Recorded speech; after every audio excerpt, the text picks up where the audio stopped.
തെരഞ്ഞെടുപ്പിലൂടെ ജനങ്ങൾ അധികാരപ്പെടുത്തുന്ന ആളുകൾ അധികാരത്തിൽ വരുമ്പോൾ ജനങ്ങളാണ് പരമാധികാരികൾ എന്ന് ലോകത്തോട് മുഴുവൻ വിളിച്ചു പറയുന്ന ഈ രാജ്യത്തിന്റെ അതിമനോഹരമായ ഭരണഘടന, ആ ഭരണഘടനയ്ക്ക് ചില മൂല്യങ്ങളുണ്ട്, ആ ഭരണഘടനയ്ക്ക് ചില അടിസ്ഥാന തത്വങ്ങളുണ്ട്.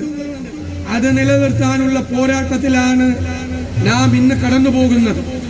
ആ ഭരണഘടനാ മൂല്യങ്ങളെ ഉയർത്തിപ്പിടിച്ച് ആ ഭരണഘടനാ മൂല്യങ്ങളെ ജീവൻ കൊടുത്തും സംരക്ഷിക്കും എന്നുള്ള നിലപാടാണ് നമ്മൾ ഈ കാലഘട്ടത്തിൽ എടുക്കേണ്ടത് എന്ന് ഞാൻ വിനയപൂർവ്വം ഓർമ്മിപ്പിക്കുന്നു. സ്വാതന്ത്ര്യ സമരം എന്തിനു വേണ്ടിയാണ് നടത്തിയത്? അതുപോലുള്ള ഒരു സമരം, ഒരു ജനാധിപത്യ സമരം ഈ ഭരണഘടനാ മൂല്യങ്ങളെ സംരക്ഷിക്കാൻ വേണ്ടി നമ്മുടെ രാജ്യത്ത് നടത്തേണ്ട ഒരു ഘട്ടത്തിലാണ് നാം നിൽക്കുന്നത്.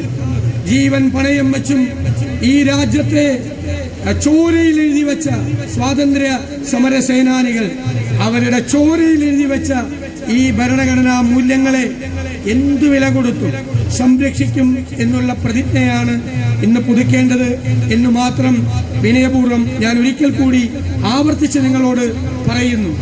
എനിക്ക് കുഞ്ഞുങ്ങളോട് പറയാനുള്ളത്, ഈ രാജ്യത്തിന്റെ മഹിതമായ സ്വാതന്ത്ര്യ സമരത്തെക്കുറിച്ച്, അതിന്റെ സാംസ്കാരിക പാരമ്പര്യത്തെക്കുറിച്ച്, പൈതൃകത്തെക്കുറിച്ച് എല്ലാം നിങ്ങൾ പഠിക്കണം.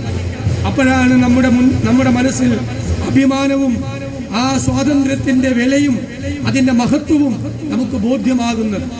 ഞാൻ അവസാനിപ്പിക്കുന്നു. നിങ്ങൾക്ക് എല്ലാവർക്കും ഊഷ്മളമായ ഹൃദ്യമായ സ്വാതന്ത്ര്യ ദിനാശംസകൾ നേർന്നുകൊണ്ട് എന്റെ വാക്കുകൾ ചുരുക്കുന്നു. നന്ദി.